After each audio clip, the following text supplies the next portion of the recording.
Sir வணக்கம் Mohanlal sir. Sir மலையாள படங்கள் அப்படின்னாலே சின்ன பட்ஜெட்டு நல்ல கதை அப்படின்னு ஒரு ட்ரெண்ட் இருந்தது. அதை ஃபஸ்ட்டு உடைச்சி பெரிய இது 100 கோடி வந்தது உங்களோட புலிமுருகன் தான். அந்த புலிமுருகன் 100 கோடி வரும்போது உங்கள் மனநிலை எப்படி இருந்தது? இந்த படத்தோட பட்ஜெட்டே அதோட 2 மடங்கு போடுறது, இது ஒரு 1000 கோடி, இந்த புஷ்பா 2 தாண்டி 1800 கோடியை தாண்டி வருமா? எப்படி ஃபீல் பண்ணுறீங்க? இந்த கோடி கணக்கெல்லாம் நமக்கு தெரியாது. We created a good film இல்லையா? அந்த கோடிக்காகத்தான் படம். How do you know? எப்படி தெரியும் இந்த படம் அவ்வளோ 27க்கு அப்புறம் படம் எல்லாரும் பார்த்து தானே சொல்ல முடியும். ஸோ அதுக்காக ஒரு பட்ஜெட்டு இந்த படம் இவ்வளோ கலெக்ட் பண்ணும் அந்த மாதிரி அல்ல. திஸ் இஸ் ஒரு second part of Lucifer. So அது எவ்வளோ நல்லா எடுக்க முடியும் அது நம்ம எடுத்திருக்கேன். இனி நீங்கள் தான் பார்த்துட்டு அதை ப்ளஸ் பண்ணி தேங்க்யூ. 1000 கோடி கிடைச்சா நல்லது.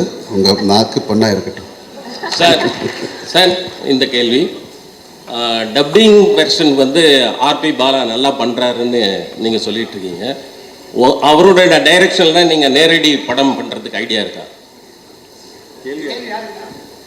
மோகன்லால் சார். எனக்கு புரியல. இல்லை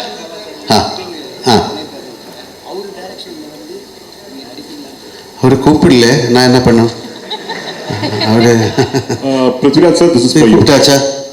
இல்லை அவர் ஒன்றுமே சொல்லல. Prithviraj sir, right here. Yeah. This is for you. Sir, you had kind of put out a video introducing all the characters for 30 days. And in that, while introducing your character, you said that as a director, this film, the first part was kind of complicated because there were several characters in it. And the second part is going to be even more complicated because more characters are going to come out. For someone who's not watched the first part, will it be possible for them to understand the story? Yeah, good question actually. So I have also answered this in multiple platforms across our promotional campaign. இந்த படம் வந்து design பண்ணியிருக்கிற விதமே வந்து my writer Murali Gopy and we were very particular. இது ஒரு stand loan ஃபில்மாக கூட இது should be able to exist.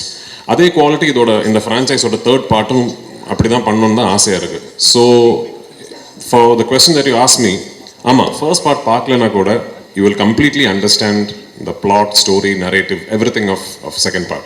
ஆமாம், நீங்கள் தியேட்டரில் உட்காந்துட்டு இருக்கும்போது ஒரு வேளை if someone claps for a particular dialogue, somebody who's not seen the first part might think, ஏன் இதுக்கே போய் கை தட்டுறங்கிற ஒரு thought might come.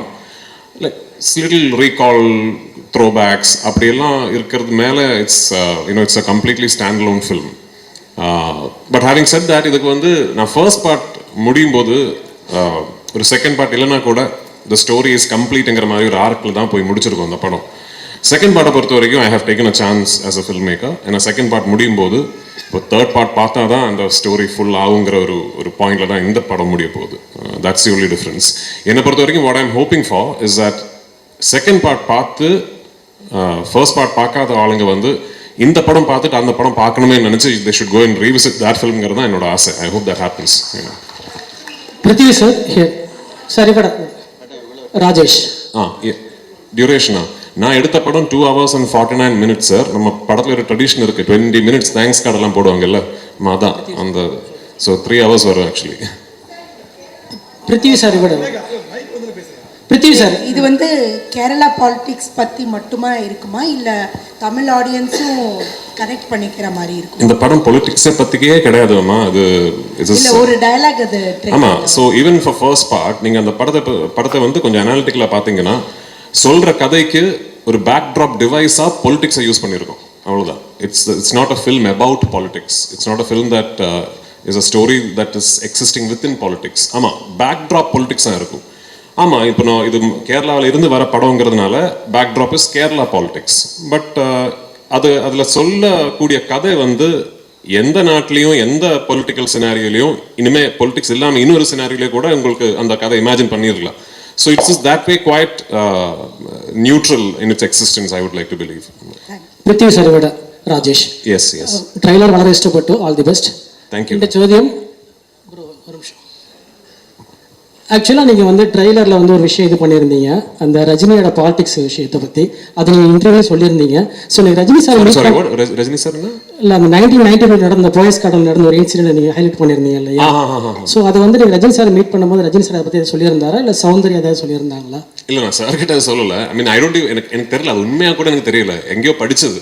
அப்படி அவரோட வண்டி ஏதோ பிளாக் பண்ணிடுச்சு, ஸோ பயங்கரமாக கும்பல் வந்ததுங்கிற எங்கேயோ I read it somewhere. And when we were devising Lal sir's entry in part 1, எனக்கு ஒரு இன்ஸ்பிரேஷனாக இருந்தது. I thought that would be a nice incident to get inspired from as a filmmaker. அது எங்களுக்கு வந்து for us in Kerala we have only read about it. அப்படி ஒரு legend அவ்வளோதான். ரஜினி சார் வந்து பார்க்க போனது வந்து I had just finished taking the final out of my trailer from Radhakrishnan sir's studio. So அது எடுத்து முடிச்ச உடனே I wanted to show him my trailer first. ஏன்னா நடுவில் வந்து I had the opportunity to do a film with him and I could not. அதை என்னால் pull off பண்ண முடியல.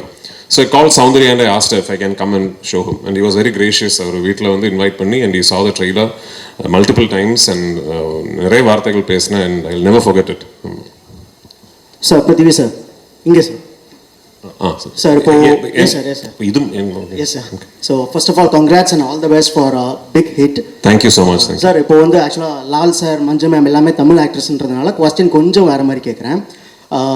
இன்கேஸ் லூசிஃபர் 3 எடுக்கிற ஐடியா இருந்ததுன்னா சென்னையிலேருந்து ஏதாவது ஒரு ஆக்டர் கூட ஆட் பண்ணிக்க முடியுமா? ஏன் 3 2 இருக்கே.